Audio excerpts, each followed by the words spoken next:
उपाध्याय और आप सभी दर्शकों का अन्नदाता कार्यक्रम में स्वागत करती हूं। हमारे देश का किसान जन का पोषक है, वो श्रम का देवता है, अन्नदाता है। उसमें ही भारत की आत्मा निवास करती है और ऐसे ही किसानों की प्रगति के लिए हम खेती बाड़ी से जुड़ी हुई बहुत सी नई लाभकारी जानकारियां हर रोज सुबह लेकर आते हैं। तो चलिए कार्यक्रम शुरू करने से पहले देखते हैं क्या है आज के अन्नदाता में। अरहर की फसल में कीट और रोगों का नियंत्रण।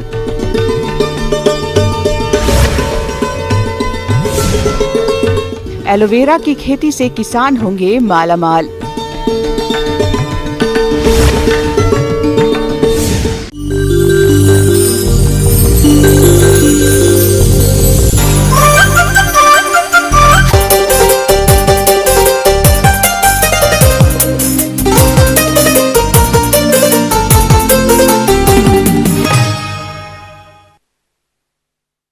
दलहनी फसलों में अरहर का मुख्य स्थान है। बुआई के अनुसार अरहर की फसल विभिन्न अवस्था लिए खेतों में खड़ी है और इस समय फसल पर कई कीट और रोगों का प्रकोप दिखाई देखा जा रहा है। तो आप समय रहते अरहर की फसल में कीट रोगों की पहचान करके नियंत्रण कैसे करें, इसकी जानकारी लेते हैं डॉक्टर जेसी गुप्ता से।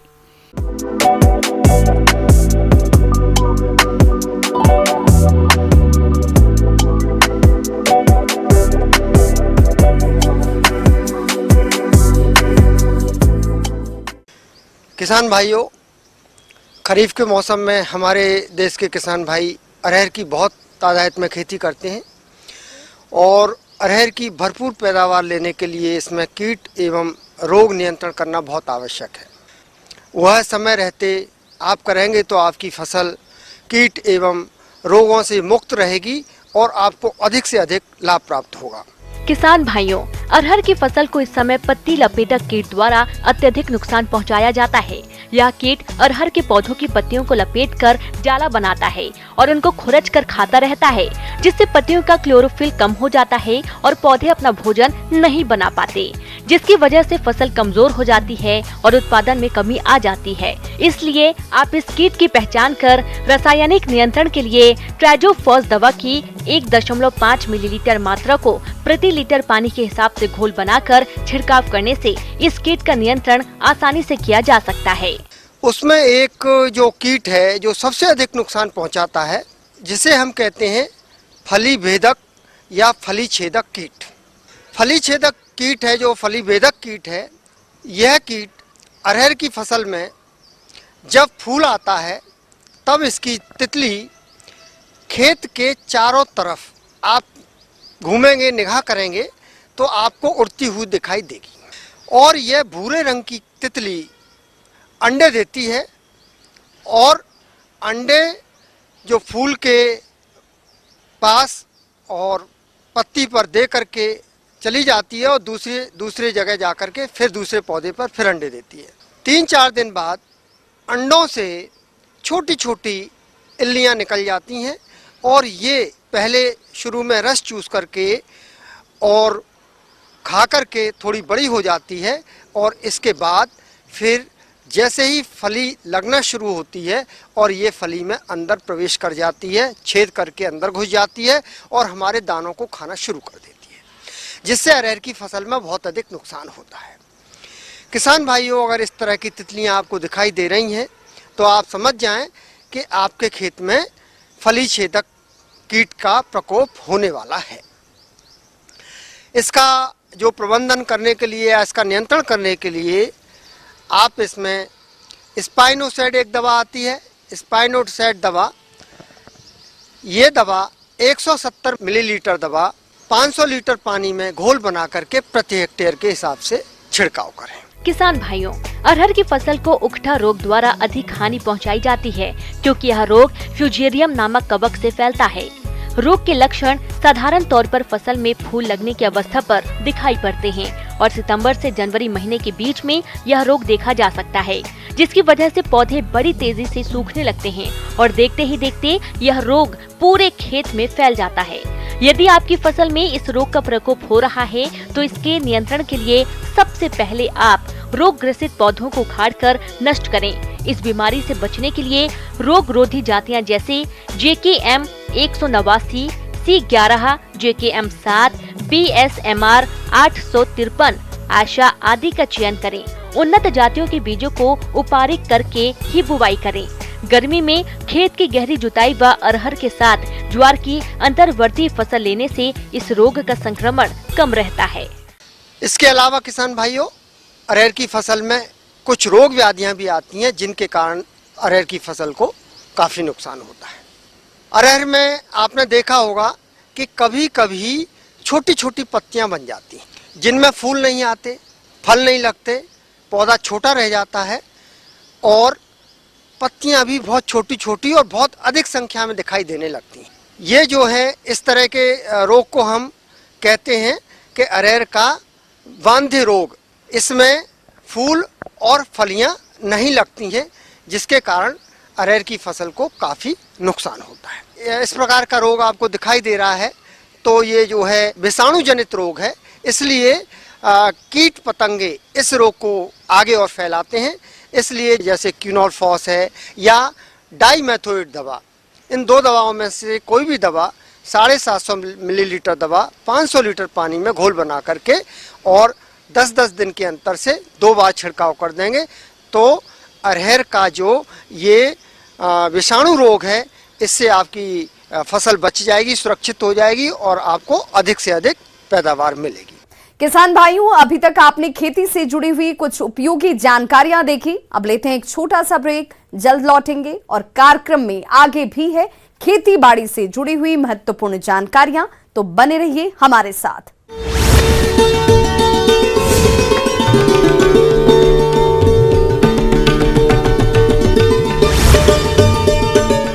पत्नी और बेटा साधना सिंह और कार्तिकेय सिंह ने किया भैरुंदा में चुनावी कार्यालय का शुभारंभ। खेड़ापति हनुमान मंदिर में की पूजा अर्चना। चुनावी सभर में उतरे बीजेपी के हाईटेक रथ, सीएम शिवराज और वीडी शर्मा ने किया रवाना। प्रदेश में होंगी 50,000 रथ से सभाएं, 1 करोड़ से अधिक लोगों तक संदेश पहुंचाने की तैयारी। दिल्ली में एमपी पर कांग्रेस का मैराथन मंथन, दावेदारों के नामों पर हुई चर्चा। कमलनाथ, गोविंद सिंह समेत दिग्गज मौजूद। एमपी में सीट शेयरिंग को लेकर अखिलेश यादव का कांग्रेस पर बड़ा हमला, कहा कांग्रेस ने दिया धोखा, तोड़ा गठबंधन। उज्जैन में तंत्र पूजा करवाने पर सीएम शिवराज ने कांग्रेस को घेरा, कहा लोकतंत्र में जनता की होती है उपासना, शमशान घाट में पूजा करवाने वालों से कैसे होगा भला। कैलाश विजयवर्गीय ने दी दिग्विजय सिंह को सलाह, कहा इस देश में किसी की मां ने दूध नहीं पिलाया कि वो सनातन धर्म खत्म कर सके। दिग्विजय अपनी सोनिया आंटी को लेकर राम जी की शरण में जाएं।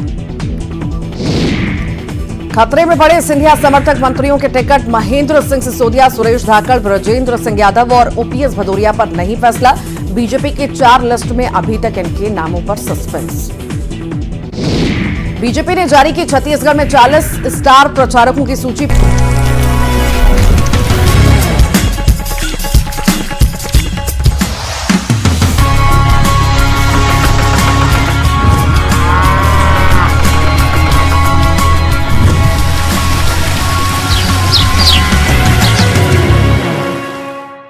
ब्रेक के बाद एक बार सभी दर्शकों का एक बार फिर से अन्नदाता में स्वागत है। चलिए रुक करते हैं अगली कड़ी की ओर।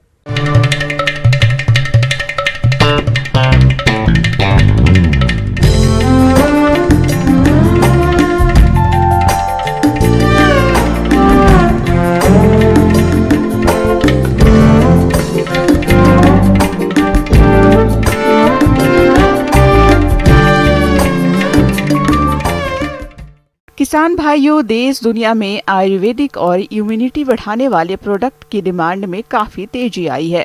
अगर बात करें कॉस्मेटिक प्रोडक्ट और आयुर्वेदिक दवाओं की तो इन सभी में एलोवेरा का काफी इस्तेमाल किया जाता है।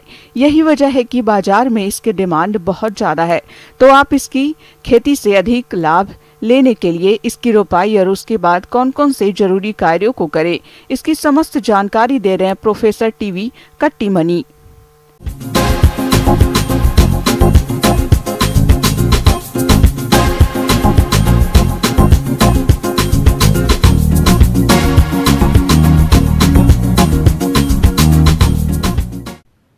एलोवेरा, घृतकुमारी, ग्वारपाठा हमारे देश का अनादिकाल का सस्य है। आयुर्वेद में इसका प्रचुर मात्रा में उपयोग किया जाता है।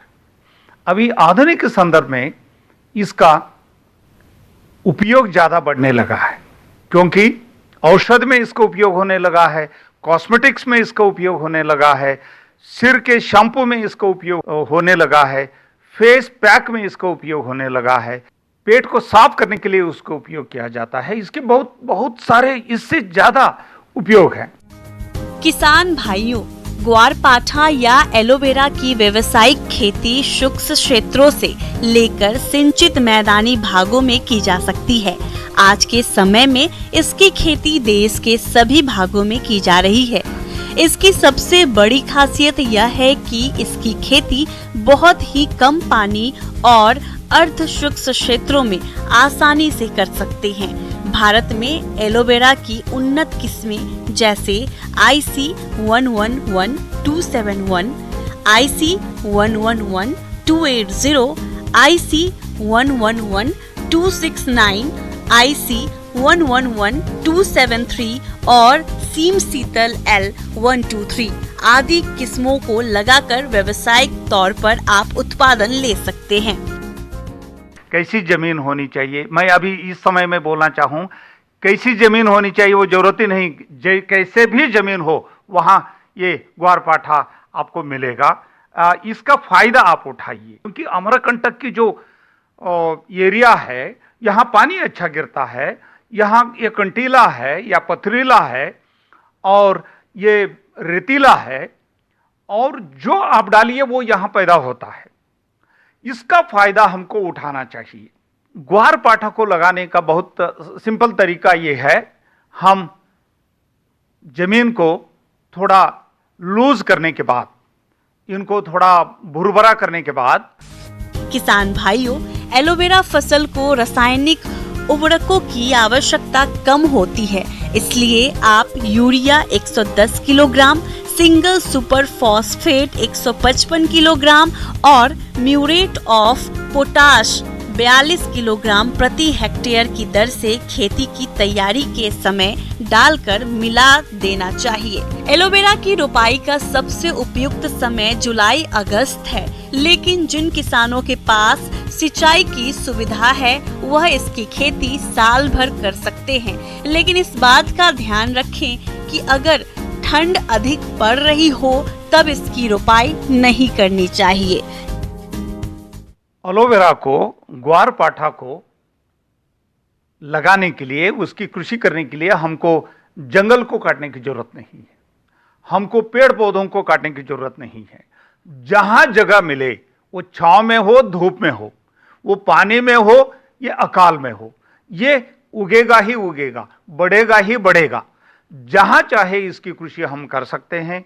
हम उसके छोटे छोटे जो सस्य निकलते हैं, शक्कर निकलते हैं, को लगाने का बहुत सिंपल तरीका ये है, हम क्या करेंगे, एक दो सस्यों के बीच में 1 फीट होना चाहिए, लेफ्ट में भी 1 फीट होना चाहिए, सामने भी 1 फीट होना चाहिए और पीछे भी 1 फीट होना चाहिए, जिससे वो आसानी से फैल जाएगा। जो हम खाली जगह छोड़ रहे हैं, 1 एकड़ 2 एकड़, हर किसान 2-2 एकड़ इसको डालेंगे, 100 किसान 200 किसान डालेंगे तो 1000 एकड़ इसमें हो जाएगा। ग्वारपाठा की खेती करना बहुत सरल है, सहज है, क्योंकि इसको ज़्यादा पानी भी नहीं चाहिए, केवल इसको नमी बरकरार रखे। नमी बरकरार रखने के लिए कभी जहां पानी की जरूरत है वहां पानी देते रहेंगे, बहुत ज़्यादा सिंचाई की इसको जरूरत नहीं है। ये ग्वारपाठ की जड़ों को रक्षित करना बहुत जरूरी है, क्योंकि जैसे जैसे ये बढ़ता जाएगा इसकी जड़ें बाहर आएंगी। ये इसकी जड़ों को बाहर आने से रोकने के लिए हमको मिट्टी चढ़ाना होता है। साथ साथ में इसका बार बार हमको ध्यान देने की जरूरत नहीं है, बार बार इसमें हाथ चलाने की जरूरत नहीं है, और घूमते घामते हम उसकी जो खरपतवार निकालते रहेंगे, हम उसको देखते रहे। खरपतवार नहीं आएगा तो फसल बहुत अच्छी होगी और उत्पाद ज्यादा होगा। किसान भाइयों, रोपाई के 10 से 15 महीनों के बाद में पत्तियां पूर्ण विकसित और कटाई के योग्य हो जाती है। पौधे की ऊपरी नई पत्तियों की कटाई नहीं करें। निचली और पुरानी 3 से 4 पत्तियों को पहले काटना चाहिए। इसके बाद लगभग 45 दिन के अंतराल पर 3 से 4 निचली पुरानी पत्तियों की कटाई करते रहना चाहिए। इस प्रकार यह प्रक्रिया 3-4 वर्ष तक दोहराई जा सकती है और 1 हेक्टेयर से लगभग प्रति वर्ष 50 से 60 टन पत्तियों का उत्पादन लिया जा सकता है। एक बार हमने लगा दिया, उसके बाद आप ये कामधेनु है, आप इसको इससे लाभ उठाते जाओ, मुनाफा उठाते। मैं अपने किसान भाइयों को ये कहना चाहता हूं, इस पर आप ध्यान दें। हम सब मिलकर आपकी ट्रेनिंग, आपकी तरबियत देने को तैयार हैं। मार्केटिंग रेडी करने को मैं तैयार हूं, आईसीटी का। आगे और भी है खेती बाड़ी से जुड़ी हुई बहुत सी रोचक जानकारियां, पर यहां रुकेंगे एक छोटे से ब्रेक के लिए। जल्द हाजिर होते हैं।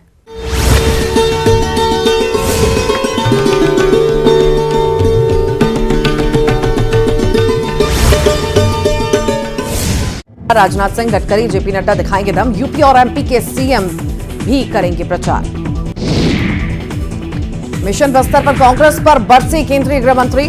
कहा, कांग्रेस चाहे कितनी भी कोशिश कर ले, छत्तीसगढ़ में लौटकर नहीं आने वाली। जनता कांग्रेस को अब विपक्ष में ही देखना चाहती है। बस्तर दौरे पर अमित शाह ने कही बड़ी बातें। बोले, मनाएंगे 3 दीपावली, पहली त्योहार के तौर पर, दूसरी चुनाव में जीत पर और तीसरी दिवाली रामलला के दरबार में मनेगी।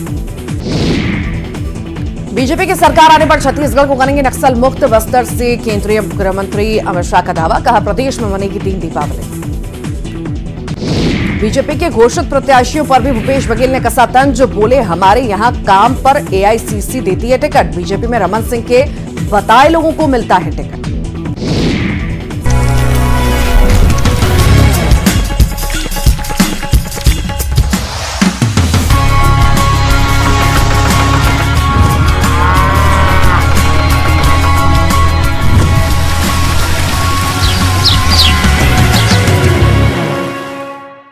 ब्रेक के बाद एक बार फिर से आप सभी दर्शकों का अन्नदाता कार्यक्रम में स्वागत है। बढ़ते हैं अपनी अगली प्रस्तुति की ओर।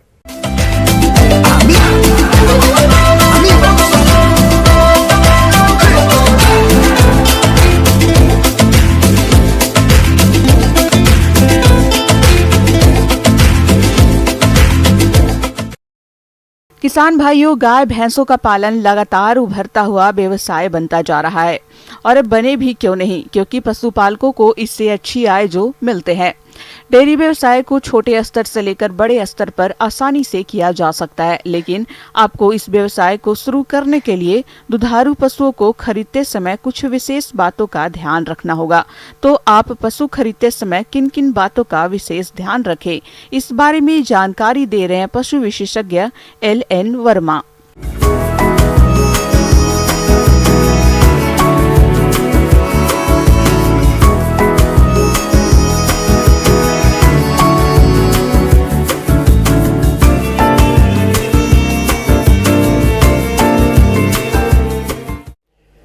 एक दुधारू गाय भैंस को खरीदते समय नस्ल के अनुसार उसके बाहें आकार, वंशावली, दूध देने की क्षमता आदि को ध्यान में रखकर पशु को खरीदना चाहिए। डेयरी व्यवसाय में पशुओं को दूध देने की क्षमता का बहुत ही महत्वपूर्ण स्थान होता है, इसलिए गाय भैंस की खरीदारी करते समय कुछ विशेष जानकारी होना बहुत आवश्यक होता है। अक्सर देखने में आता है कि हमारे किसान भाई दुधारू पशुओं को खरीदते समय कुछ महत्वपूर्ण बिंदुओं की अनदेखी कर देते हैं, जिसका खामियाजा उन्हें आगे भुगतना पड़ता है। तो आप इस तरह की हानि से बचने के लिए पशुओं को खरीदते समय कौन कौन सी बातों को अमल में लाएं, आइए जानते हैं। दुधारू पशु का चयन एवं खरीदारी करते समय अच्छी नस्ल, उसका अच्छा स्वास्थ्य, लंबा ब्यात काल, प्रतिवर्ष एक बच्चा और अधिक दूध देने वाली गाय कोई प्राथमिकता देनी चाहिए। अच्छे दुधारू पशुओं को खरीदते समय किसान भाइयों को किन किन गुणों का ध्यान रखना चाहिए, जैसे उसकी शारीरिक संरचना। पशुपालक भाई जब भी पशु को खरीदे तो जैसे गाय और भैंस तिकोने आकार का होना चाहिए, गाय और भैंस की पहचान के लिए उसके सामने खड़े हो जाए। इससे गाय का अगला हिस्सा पतला और पिछला हिस्सा चौड़ा दिखाई देगा। शरीर की तुलना में गाय के पैर एवं मुंह, माथे के बाल छोटे होने चाहिए। दुधारू पशु की चमड़ी चिकनी पतली होनी चाहिए। आंखें चमकीली, स्पष्ट और दोष रहित होनी चाहिए। अयन गादी पूर्ण विकसित और बड़ी होनी चाहिए। गाय भैंस के पेट पर पाई जाने वाली दुग्ध सिराहें जितनी स्पष्ट, मोटी और उभरी हुई होगी, पशु उतना ही अधिक दूध देने वाला होगा। इसके अलावा दुधारू पशुओं के अयन पूर्ण विकसित और बड़े होना चाहिए। दूध दोहन के बाद थन को पूरी तरह से सिकुड़ जाना चाहिए। चारों थनों का आकार और आपसी दूरी समान होनी चाहिए। दुधारू पशु को खरीदते समय लगातार 3 बार दोहन करके देख लें। साथ ही पशु की आयु पर भी विशेष ध्यान दें। पशुओं की आयु कम से कम 10 से 12 साल की होनी चाहिए। पशुओं में तीसरे और चौथे ब्यांत तक दुग्ध उत्पादन चरम सीमा पर रहता है, लेकिन इसके बाद धीरे धीरे घट जाता है। ऐसे में दुग्ध उत्पादन व्यवसाय के लिए 2 से 3 दांत वाले यानी कम आयु वाले पशु अधिक लाभकारी माने जाते हैं।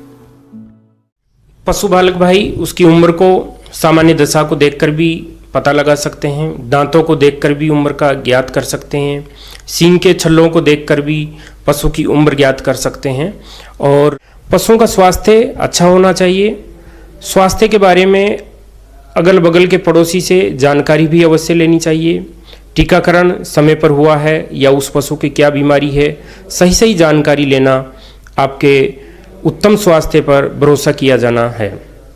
जनन क्षमता प्रतिवर्ष 1 बच्चा होना चाहिए। पशु क्रय करते समय उसका प्रजनन इतिहास अच्छी तरह जान लेना चाहिए। उसमें किसी प्रकार की कमी हो तो उसे नहीं खरीदना चाहिए, क्योंकि ये पशु कभी भी भविष्य में समय पर गर्भपात न होने, स्वास्थ्य बच्चा न होने, प्रसव में कठिनाई होने, इस प्रकार की समस्याओं का सामना करना पड़ सकता है।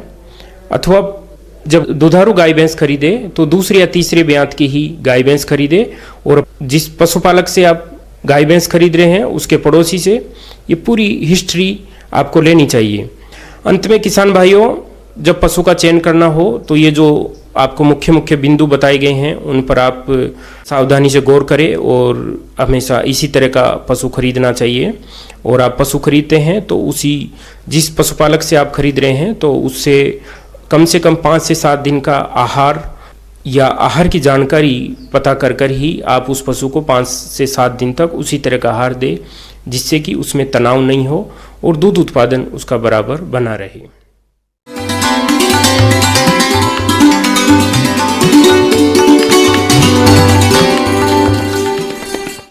अन्नदाता हेल्पलाइन निःशुल्क फोन संपर्क सेवा के माध्यम से आपके द्वारा पूछे गए प्रश्नों में से 1 या 2 महत्वपूर्ण प्रश्न को हम अपने कार्यक्रम में शामिल करते हैं। और इसी के तहत आज किसान का सवाल और उनका जवाब इस प्रकार से है। अन्नदाता निःशुल्क फोन संपर्क सेवा के माध्यम से पूछे गए प्रश्नों में से आज हमने जिस प्रश्न को कार्यक्रम में शामिल किया है उसे पूछा है ग्राम खोरी, जिला दमोह के कृषक मंगल सिंह ने। ये टमाटर की फसल में रोगों के नियंत्रण के बारे में जानकारी चाहते हैं। तो मंगल सिंह जी, आपकी जानकारी के लिए प्रस्तुत है कार्यक्रम का ये अंश।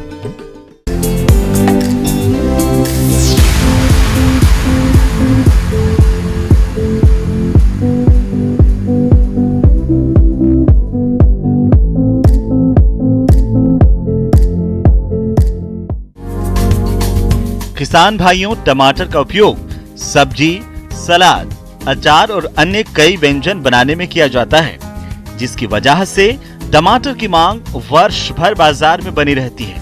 और हमारे अनेक किसान भाई टमाटर की खेती करके अच्छा लाभ कमाते हैं, लेकिन कभी कभी टमाटर की फसल में रोगों के प्रकोप से भारी नुकसान होता है। इसीलिए रोगों से फसल को बचाने के लिए उनकी रोकथाम के बारे में जानकारी होना आवश्यक है। इसी बात को ध्यान में रखते हुए सबसे पहले बात करते हैं टमाटर में लगने वाले फल सड़न रोग के बारे में।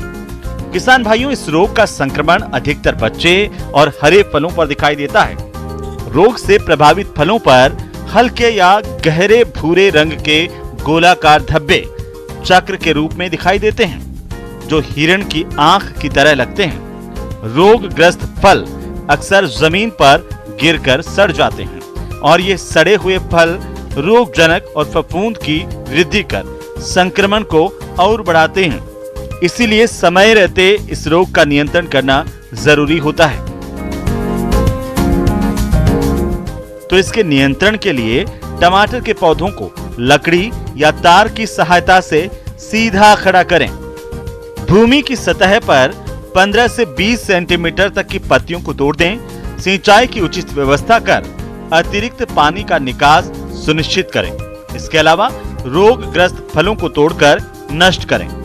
किसान भाइयों, फल सड़न रोग के रासायनिक नियंत्रण के लिए मैंकोजेब या कॉपर ऑक्सीक्लोराइड दवा 2.5 ग्राम प्रति लीटर पानी के हिसाब से घोल बनाकर छिड़काव करें। टमाटर की फसल में लगने वाला दूसरा रोग है पछेती झुलसा रोग।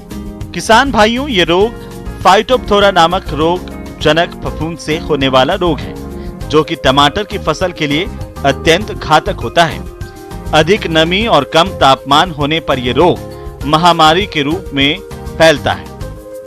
शुरुआती लक्षण के रूप में पत्तों पर गहरे भूरे रंग के अनियमित आकार के धब्बे बनते हैं, जो बाद में आपस में मिलकर बड़े धब्बे गहरे काले रंग के बन जाते हैं।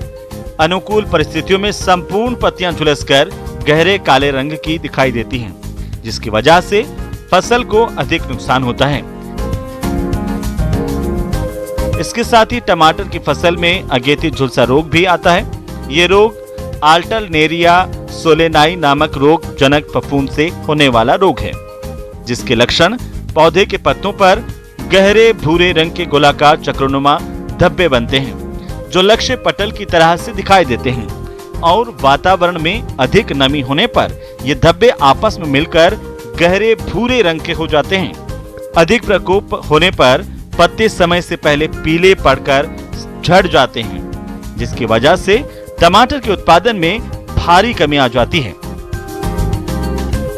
इसीलिए आप अगेती और पछेती झुलसा रोग के नियंत्रण के लिए सबसे पहले उचित फसल चक्र अपनाएं। खड़ी फसल में इन रोगों का प्रकोप दिखाई देने पर रोगग्रस्त पौधों को उखाड़कर नष्ट करना चाहिए।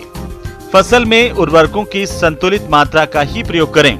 फसल में आवश्यकता से अधिक सिंचाई ना करें और जल निकास की उचित व्यवस्था करनी चाहिए। इसके अलावा अगेती और पछेती झुलसा रोग के रासायनिक नियंत्रण के लिए मैंकोजेब दवा की 25 ग्राम मात्रा को 10 लीटर पानी के हिसाब से घोल बनाकर 2 से 3 छिड़काव करने पर इन रोगों का नियंत्रण आसानी से किया जा सकता है। तो किसान भाइयों, यदि आप इन बातों को ध्यान में रखते हुए रोगों का नियंत्रण करते हैं तो आपको टमाटर की फसल से अधिक उत्पादन की प्राप्ति होगी। किसान भाइयों, अन्नदाता आपकी सेवा के लिए संकल्परत है। कृषि संबंधित समस्या और सुझावों के लिए आप हमें इस पते पर संपर्क कर सकते हैं। प्रोड्यूसर अन्नदाता, news 18 Madhya Pradesh Chhattisgarh, Ramoji film city, Hyderabad 501512। साथ ही आप हमें ईमेल भी कर सकते हैं। हमारा ईमेल एड्रेस है p18annadatamp@nw18.com। इसके अतिरिक्त आप हमें निःशुल्क हेल्पलाइन नंबर 1800889216 पर सोमवार से शनिवार सुबह 10 बजे से शाम 4 बजे के बीच संपर्क भी कर सकते हैं। किसान भाइयों, अब समय हो रहा है आपसे विदा लेने का, तो हमारी अन्नदाता टीम को दीजिए इजाजत। कल फिर से होगी आपसे मुलाकात कृषि संबंधित कुछ और महत्वपूर्ण जानकारियों के साथ। नमस्कार।